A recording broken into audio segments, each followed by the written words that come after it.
नमस्कार, कौन बनेगा राष्ट्रपति देख रहे हैं आप। मैं हूं रुमाना खान। राष्ट्रपति चुनाव के लिए अब असल मायने में भागदौड़ शुरू हो चुकी है। सुबह सरकार की तरफ से बैठक तो शाम को विपक्षी दल के नेता एकजुट हुए। बीजेपी की बैठक में पीएम मोदी और कई बड़े मंत्री शामिल हुए। बैठक लंबी चली, इसीलिए लग रहा है बीजेपी का प्रेसिडेंट प्लान फिक्स हो चुका है। साथ ही आपको बता दें, सोनिया गांधी से मिलेगी बीजेपी की 3 सदस्यीय टीम। राष्ट्रपति के लिए आम सहमति बनाने पर विपक्ष के साथ बात करेंगे। परसों सोनिया गांधी से मुलाकात करेंगे राजनाथ सिंह, वेंकैया नायडू। राजनाथ सिंह, वेंकैया नायडू, अरुण जेटली। राष्ट्रपति चुनाव की बिसात पर बीजेपी ने अपने 3 बड़े मोहरे आगे बढ़ा दिए हैं। आज इसी सिलसिले में शहरी विकास मंत्री वेंकैया नायडू ने गृह मंत्री राजनाथ सिंह से मुलाकात की। मुलाकात काफी देर तक चली। इससे लग रहा है कि पार्टी का प्रेसिडेंट प्लान फिक्स हो गया है। As far as this other presidential election is concerned, we have just exchanged views because he was not there yesterday. He went to Mizoram. Both of us will be talking to different parties, and on 17th. Finance Minister will come back. Once he comes back, we'll meet together and then we will exchange information and then move forward. राष्ट्रपति चुनाव को लेकर PM Modi और वरिष्ठ मंत्रियों की बैठक भी हुई, लेकिन विदेश दौरे पर गए अरुण जेटली बैठक में मौजूद नहीं थे। वेंकैया और राजनाथ ने पीएम को दूसरे दलों से हुई बातचीत का ब्यौरा दिया। ये भी बताया कि आगे कौन किससे बात करेगा। एबीपी न्यूज के सूत्रों को पता चला है कि 23 जून को एनडीए उम्मीदवार का नामांकन हो सकता है, क्योंकि 25 जून को पीएम मोदी अमेरिका के दौरे पर जाएंगे। पीएम मोदी खुद नामांकन के दौरान मौजूद रहेंगे। वित्त मंत्री अरुण जेटली 17 तारीख को विदेश दौरे से लौटेंगे। इसके अगले दिन यानी 18 जून को अमित शाह की बनाई 3 सदस्यीय कमेटी एनडीए और विपक्षी दलों से बातचीत शुरू कर देगी। तब तक राजनाथ सिंह अपने स्तर पर विपक्षी दलों के नेताओं से बातचीत करते रहेंगे। वेंकैया नायडू दक्षिण भारत की प्रमुख पार्टियों से संपर्क करेंगे। एआईडीएमके जैसी बड़ी पार्टी को साधने का जिम्मा वेंकैया नायडू के कंधे पर है, जबकि Rajnath Singh Shiv Sena, NCP, SP, BSP जैसे दलों से बात कर उन्हें अपने पक्ष में करने की कोशिश करेंगे। वहीं सूत्रों की माने तो अरुण जेटली जेडीयू, आरजेडी और बीजेडी जैसे दलों को अपने साथ लाने की कोशिश करेंगे। खबर है कि आम सहमति बनाने के लिए बीजेपी नेताओं की ये कमेटी कांग्रेस अध्यक्ष सोनिया गांधी से बात करेगी।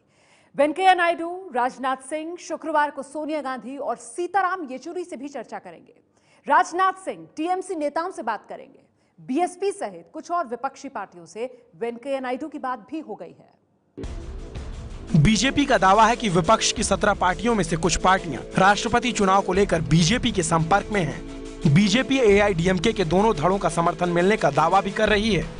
यानी साफ है कि बीजेपी अपने प्रेसिडेंट प्लान के तहत आम सहमति बनाकर आगे बढ़ने की तैयारी में है। वैसे विपक्ष भी अपनी रणनीति तैयार कर रहा है।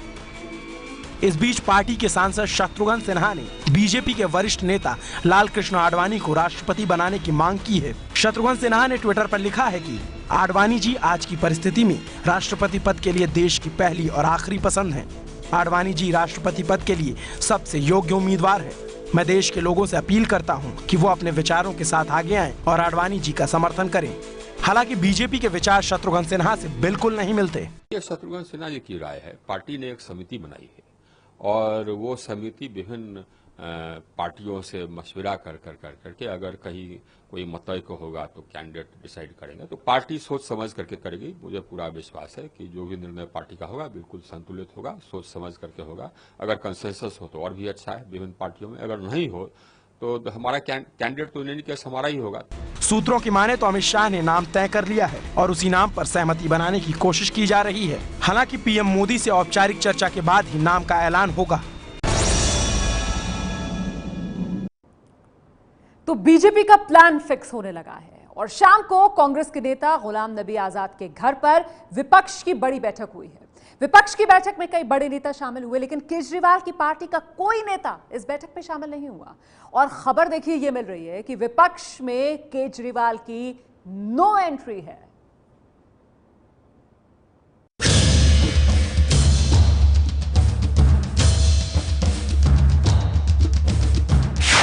सीपीएम के सीताराम येचुरी, टीएमसी के डेरेक ओब्रायन, एसपी के राम गोपाल यादव, बीएसपी के सतीश चंद्र मिश्रा, अपने अपने राज्यों के धुर विरोधी एक साथ एक मंच पर नजर आएं तो खबर बनना लाजमी है। राष्ट्रपति चुनाव के मद्देनजर मोदी के खिलाफ विपक्ष के संयुक्त विपक्ष बनने की ये सबसे ताज़ा तस्वीर है। राज्यसभा में नेता प्रतिपक्ष और कांग्रेस सांसद गुलाम नबी आजाद के घर ये बैठक हुई, जिसमें 10 विपक्षी पार्टियों के बड़े नेता जमा हुए। इसमें कोई निटी ग्रिटी ज्यादा नहीं हुई, इसमें कोई नामों की चर्चा नहीं हुई।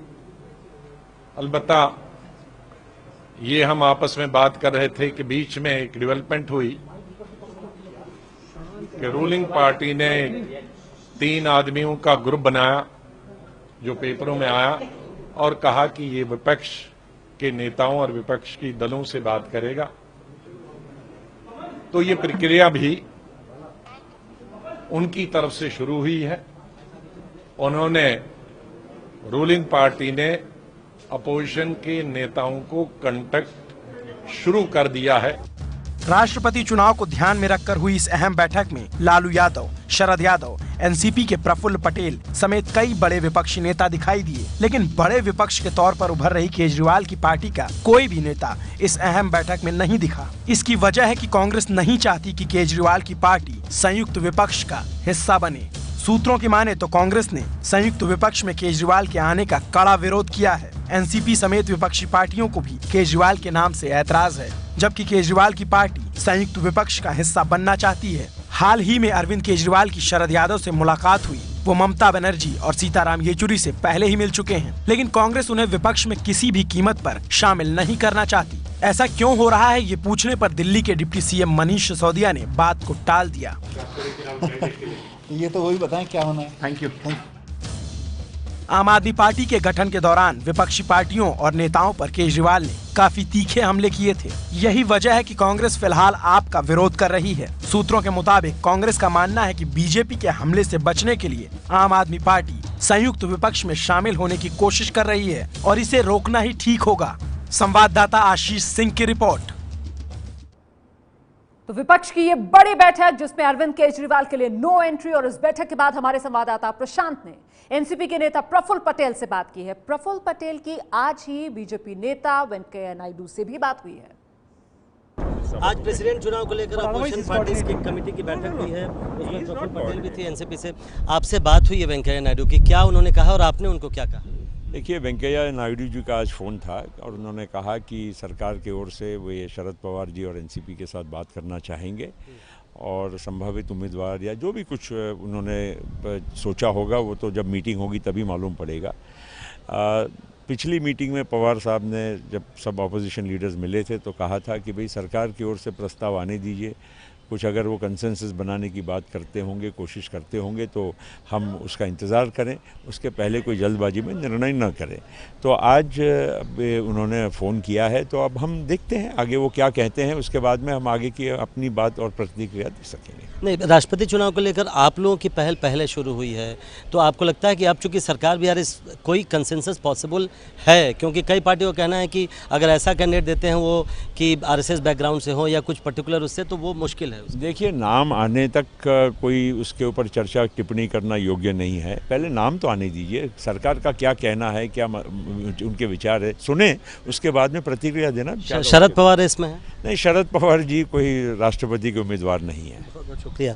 तो आज वेंकैया नायडू से बात हुई है। प्रफुल्ल पटेल का कहना है, उन्होंने कहा है कि वो अपनी तरफ से चाहते हैं कि एक कंसेंसस बने, यानी सर्वसम्मति की ओर सरकार और विपक्ष दोनों ने एक तरह से कदम बढ़ाया है, लेकिन अभी देखना दिलचस्प होगा कि क्या नाम सरकार की तरफ से आता है और क्या विपक्षी पार्टी उसको एक्सेप्ट करती है कि नहीं।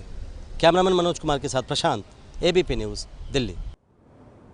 जी, तो फिलहाल पत्ते खोलने के लिए तैयार नहीं नजर आ रहा विपक्ष। इंतजार विपक्ष को सरकार की तरफ से पहली चाल का। ये है एबीपी न्यूज़, आपको रखे आगे।